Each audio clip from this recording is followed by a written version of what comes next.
생명의 샘가 이용훈 목사입니다. 한 주간을 시작하는 월요일인데 나와 여러분들이 큰 믿음을 가지고 이 어려운 환경을 뚫고 나가는 능력 있는 한 주간이 되기를 소망합니다.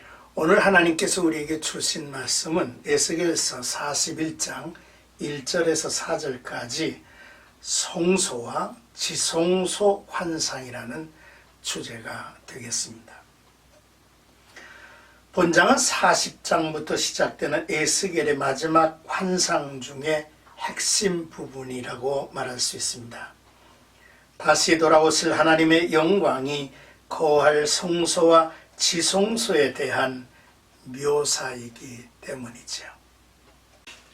먼저 1절에서 2절까지 성전에 이르러라는 내용입니다.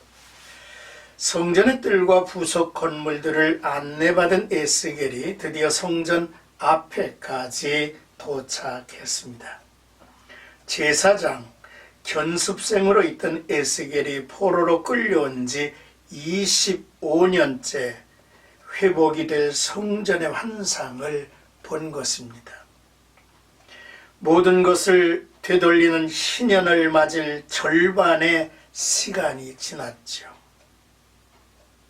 그러므로 하나님께서 에스겔이나 또한 포로민들에게 적절한 때에 희망을 주는 메시지가 아닌가 싶습니다.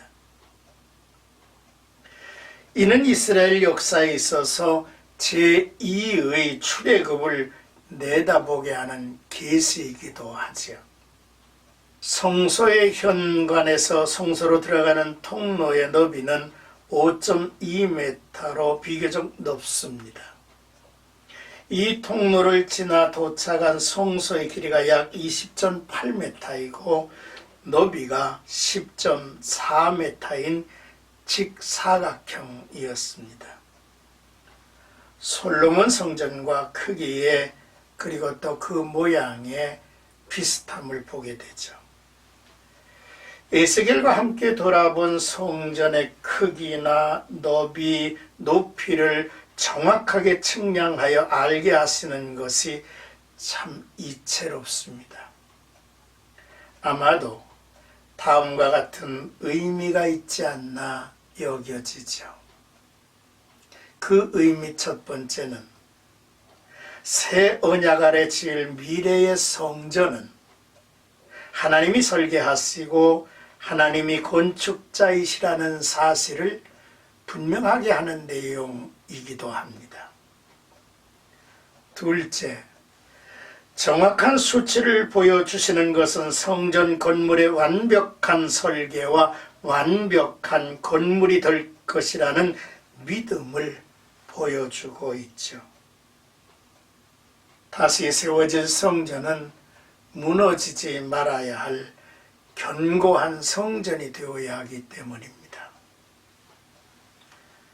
셋째로 하나님의 약속은 파기된 것이 아니라 그의 약속은 영원하며 이스라엘은 하나님이 뜻하신 대로 회복이 될 것이라는 희망의 메시지를 주고 있다는 사실입니다. 이스라엘 가운데 세워질 성전은 하나님의 임마누엘의 약속이셨습니다.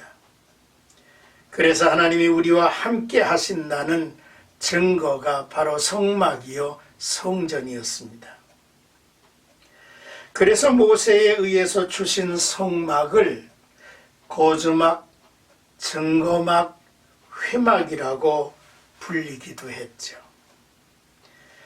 이 모든 역사는 인간에 의해서 준비된 것이 아니라 하나님 편에서 말씀하시고 하나님이 이루시는 일이라는 사실이지요. 자, 이제 3절에서 4절까지는 성전에 이르러 거기를 통과하여 그 안으로 들어갔다는 내용입니다. 성전의 안뜰에서 현관으로 들어가는 문의 너비는 7.5m가량이었고 현관에서 성소로 가는 문은 5.2m로 좁아졌고 지성소로 가는 통로는 더 좁아져서 3.12m이었습니다. 이렇게 하나님 앞에 나아가는 이제 길이 점점 좁아지는 세계의 통로를 지나야 지성소에 이르게 된다는 말씀이죠. 하나님의 영광이 가까이 다가갈수록 더욱 큰 경외심을 가져야 함과 하나님의 보좌에까지 미치지 못하는 사람들이 많을 것이라는 사실, 좁아지는 문을 지나야 한다는 천성을 향하는 성도들의 삶의 내용을 보여주고 있는 것 같기도 합니다. 성전은 성소와 지성소로 나눠져 있죠. 성소의 벽과 기둥과 문은 견고했습니다. 성소에서 제사장들이 하나님께 중보자로서 제사 행위를 했고, 하나님의 보좌를 상징하는 지성소는 휘장으로 가려 있어서 제사장도 들어갈 수가 없었습니다. 다만 1년 1차 대제사장이 휘장을 걷고 들어가 속죄소에 백성들을 위하여 피를 뿌리는 제사를 행하였던 것입니다. 이는 타락한 죄인들은 하나님께 나아갈 길이 닫혀 있음을 보여주시고, 중보자와 피 흘림의 제사를 통해서만이 하나님께 나아갈 수 있음을 우리에게 보여주고 있는 것입니다.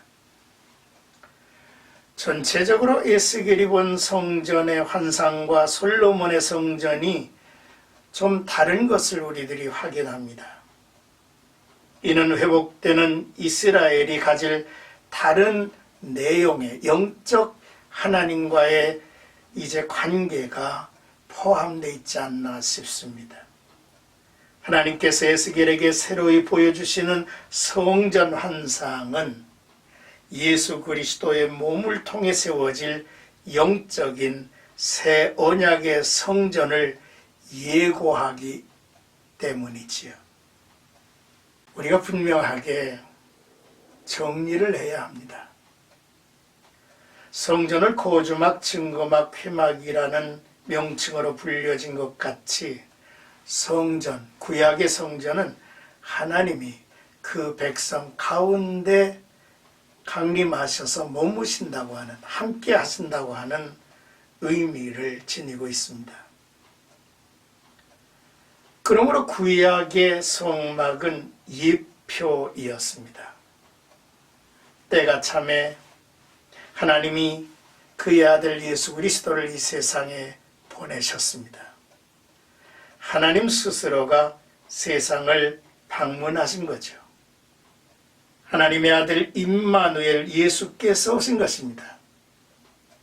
그래서 예수님은 성전을 바라보며 이 전을 헐라 내가 사흘 만에 일으키리라 하신 말씀이 그런 의미가 담겨져 있는 것입니다. 예수님은 우리와 함께 하시기 위해서 영원한 대제사장으로 오셨습니다. 아론의 계보로 된 제사장이 아니죠. 그는 하나님이 성육하신 분이셨고 짐승의 피로가 아니라 자기의 피로 영원한 속죄를 드리셨고 단번에 지성소에 오르셨다고 말씀하고 있습니다. 그가 십자가에 운명하실 때에 한 증표가 있지 않았습니까? 그가 운명하실 때에 성소와 지성소 사이의 휘장이 위에서 아래로 쫙 갈라졌다고 하는 사실입니다. 예수님은 이 모든 일을 이루셨고 하늘에 오르셔서 보좌 우편에서 우리의 영원한 대제사장이 되신 것입니다. 그가 죽으심으로 인해서 우리로 새롭고 산 길을 찾게 하셨다는 사실이죠. 에스겔이 본 성전의 환상에서 우리는 예수 그리스도의 몸을 보며 그의 몸된 교회를 볼 수 있었으면 좋겠습니다. 저는 성경 중에서 히브리서를 참 좋아합니다. 히브리서는 구약과 신약이 이렇게 만나는 시점 같기도 하기 때문이죠. 히브리서 9장 12절에 보면 염소와 송아지의 피로 하지 아니하고 오직 자기의 피로 영원한 속죄를 이루사 단번에 성소에 들어가셨느니라, 이렇게 증거하고 있습니다.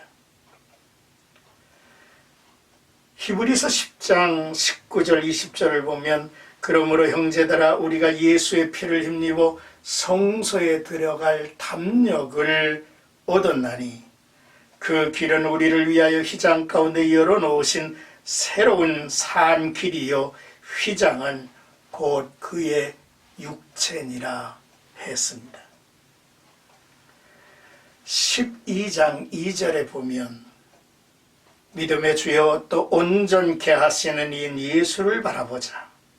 그는 우리 앞에 있는 기쁨을 위하여 십자가를 참으사 부끄러움을 개의치 아니하시더니 하나님 보좌 우편에 앉으셨느니라 라고 증언하고 있습니다. 그러므로 우리는 긍휼하심을 받고 때를 따라 돕는 은혜를 얻기 위하여 은혜의 보좌 앞에 담대히 나아갈 것이니라 라고 권면하고 있는 거죠. 예수 그리스도를 향한 믿음을 가지고 담대히 나아가는 자를 하나님은 기대하시고 기다리신다고 하는 사실인 것입니다. 오늘 하루 나와 여러분들이 새로운 언약 아래서 새롭게 펼쳐지는 성전의 모습을 통해서 예수가 보여지는 하루가 되기를 주님의 이름으로 축복합니다.